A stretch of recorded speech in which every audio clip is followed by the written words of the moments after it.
Here's a step-by-step guide on how you can use Nectar points in Sainsbury self-checkout.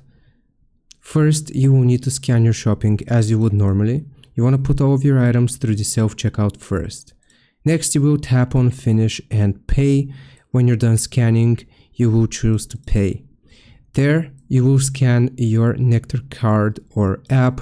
You can scan the physical Nectar card, or you can open up the Nectar app and scan the barcode. Choose to use points. The screen will ask you if you want to spend Nectar points. You will then select how many points to use.